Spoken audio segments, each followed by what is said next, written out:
Thank you. So I've got the simple task of discussing segregation in Richmond today. I want you to think for a moment about opportunity, what opportunity might look like, what it includes, what a neighborhood of opportunity might include. Think about where you live and how that impacts your educational opportunities, your employment opportunities, certainly your access to credit, your ability to build wealth.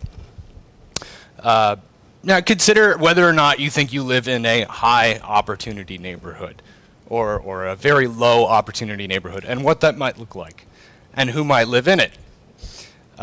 If you've lived in Richmond very long, you'll recognize that that high opportunity neighborhood is a white neighborhood, and that low opportunity neighborhood is almost certainly a black neighborhood.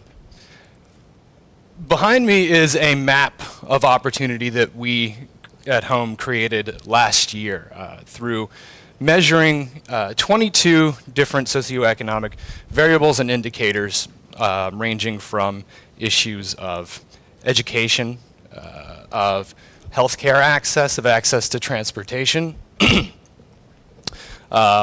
and of access to credit, among other things, that really kind of influence your ability to move up the mobility ladder. What you see behind us is an aggregation of those results into one single index. On the western side, you see very high measures of opportunity in Chesterfield County in the south. In the west of the city of Richmond a little bit, in the west of Henrico, and some pretty broad measures of high opportunity in Hanover County in the north. As far as very low opportunity neighborhoods, those are almost exclusively in the city of Richmond. And despite our enthusiasm about the growth in the city of Richmond in the last 7 or 8 years, the overall population growth, the first time in 50 years without a boundary change that's happened. Nothing we have done in the meantime is changing that fact, that if you live in a high opportunity neighborhood, you are most likely white. If you live in a low opportunity neighborhood, you are most likely black or Latino. If we look closer at the city of Richmond, you know, if you live in the city or in the nearby area, try to pick out where you live and how that fits in. We see extremely low measures of opportunity in the city's south side, in the city's east end, and bits of north side stretching a little bit into Henrico. And then right there in the center, you'll see low opportunity measures in Randolph. All of these are, to some extent, not all of them, but most of them are associated to some extent with where we built our public housing, how we separated the people in need of that public housing into separate communities away from everyone else. It's also a result of the white flight of the middle of the 20th century and issues of school desegregation. Very high opportunity neighborhoods are in the west of the city. You can see them starting right about the Museum District, stretching into the U of R area, and on into Henrico and Chesterfield. Now look at this map and consider the overlap. Each one of those dots is an individual living in Richmond in 2010. The red ones are white individuals. The blue ones are black individuals. You can see them most clearly, the red along those areas of high opportunity along that corridor.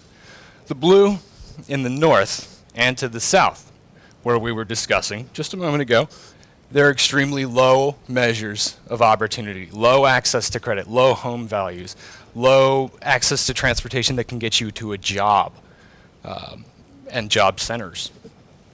And then down there in the very south, we see the Latino population of the city of Richmond in green, which has been growing very rapidly in Chesterfield and southern Richmond.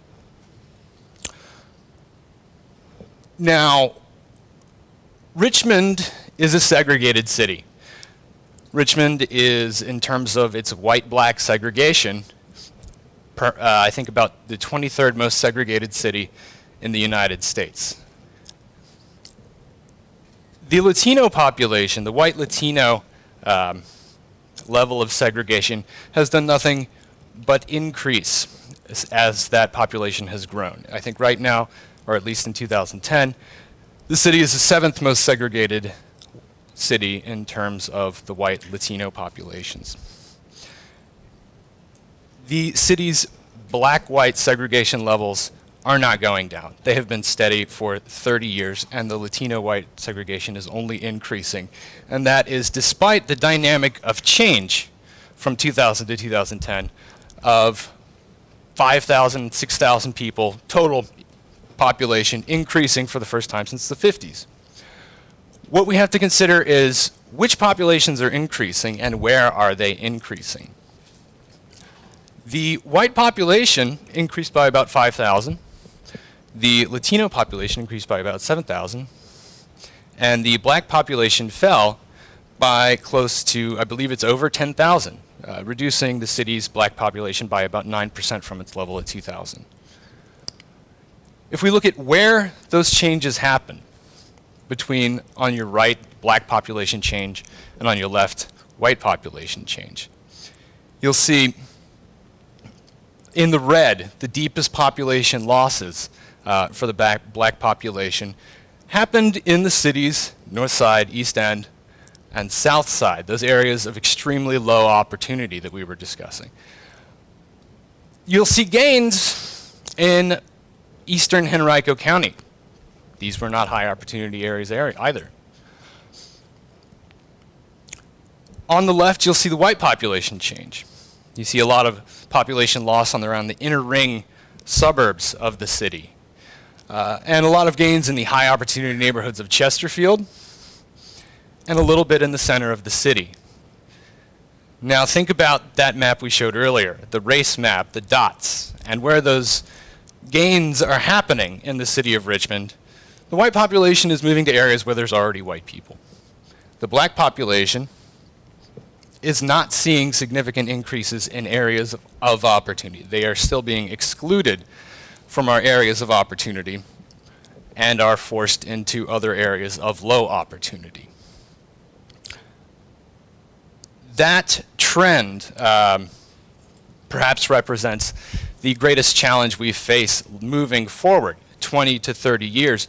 The fact that that trend has not changed, the fact that we are facing the same trends, the complete opposite directions of our city's white population and our city's black population that we saw in the 50s, the 60s, the 70s.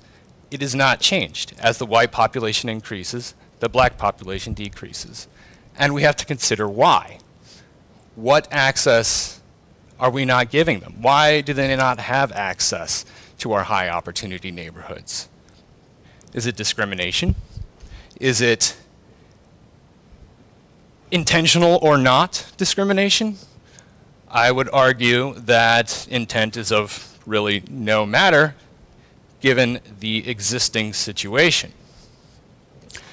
And I think this speaks to our great need to consider, in looking at the opportunity map, again, how we can change the dynamic of the way we have opportunity distributed in our city, and the way that we invest in our different parts of the city, and the way that we can maximize our human capital and not continue to lose significant numbers of our most stable population in the black population, and give them and allow them access to the same measures of opportunity, wealth building opportunities, education, that the white population has seen in the counties and in the city for decades.